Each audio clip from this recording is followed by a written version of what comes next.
Well, the things that I experienced with him were monster-like.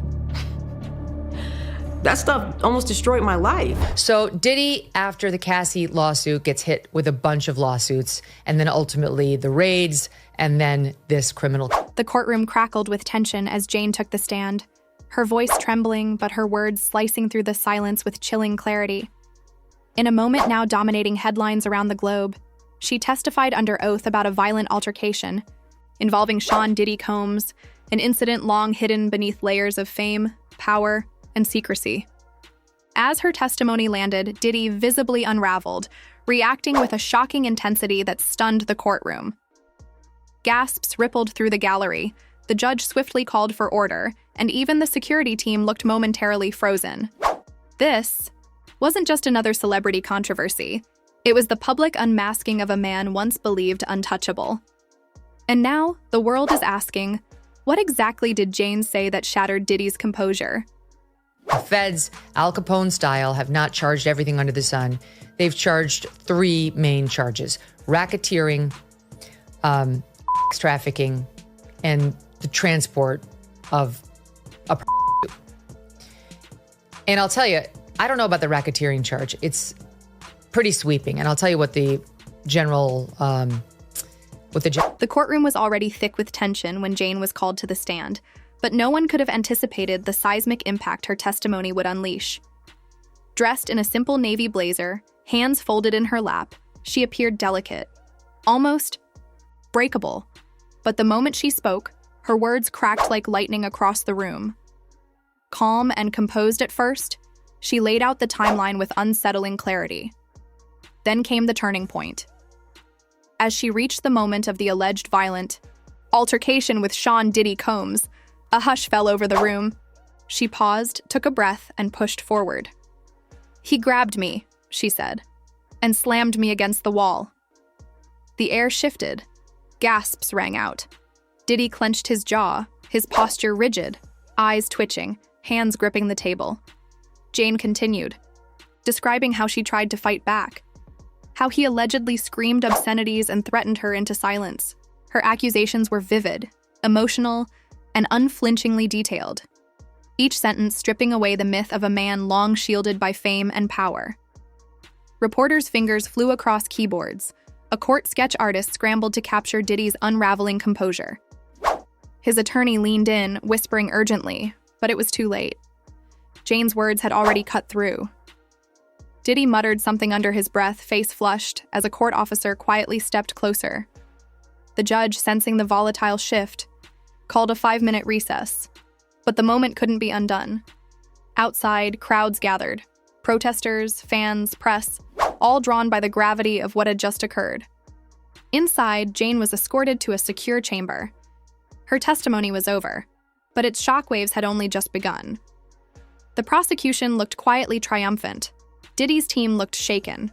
For decades, whispers had followed him, but never had they reached a courtroom with this force. Jane wasn't just a witness. She was the face of a long-overdue reckoning. As the music industry watched with bated breath, alliances fractured, deals stalled, and a once unshakable legacy began to crumble.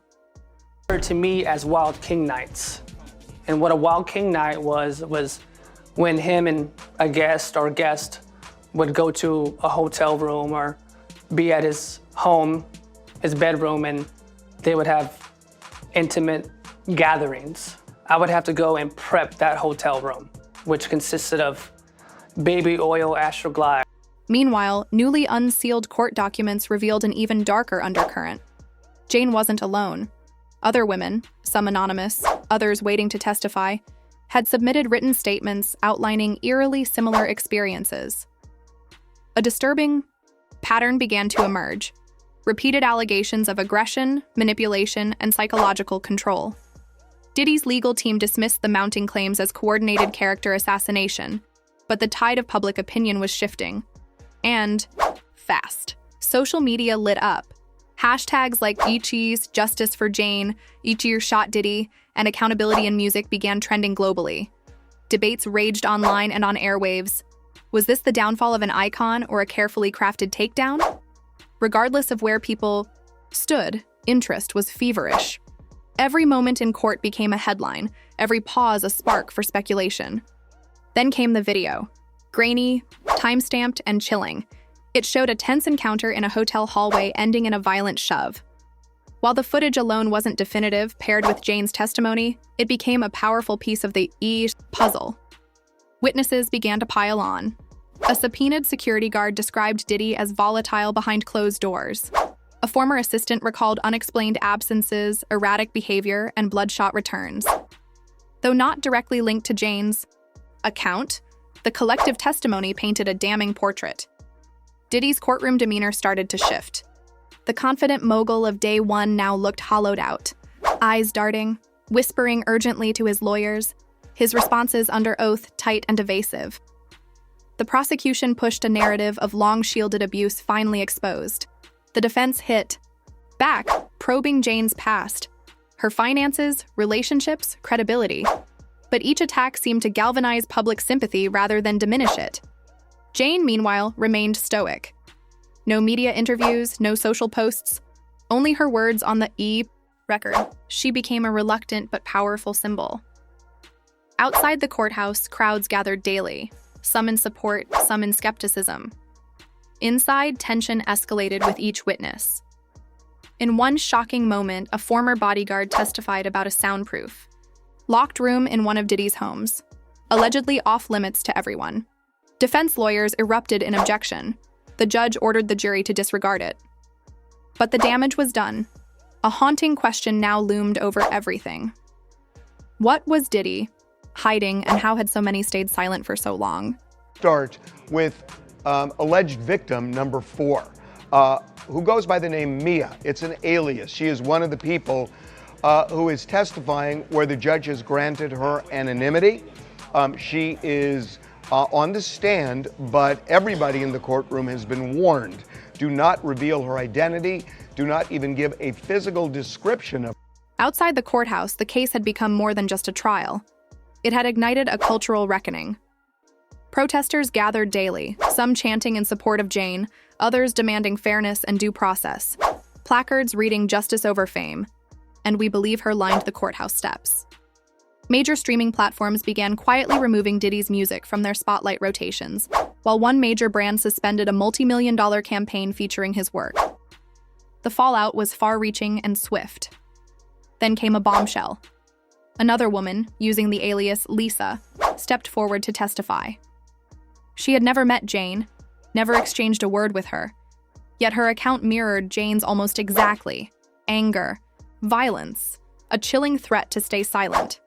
Her voice trembled, but like Jane, she finished her testimony. Another fracture in the once impenetrable wall. Legal experts speculated that Diddy's career and his empire might not survive, regardless of the trial's outcome. Lawsuits loomed over his record label. Artists began requesting audits and contract reviews, and behind closed doors, corporate executives scrambled to distance themselves. Diddy's name, once synonymous with success, was becoming a liability. Still, loyalists remained. Some former collaborators stood by him, calling the accusations a smear campaign. A handful of fans rallied against what they saw as media bias. But for every defender, thousands more demanded accountability. When Diddy finally took the stand, the atmosphere was electric. No cameras were allowed, but reporters described the room as heavy with anticipation. He denied the allegations, called them misunderstandings, blamed media distortion, but his confidence wavered.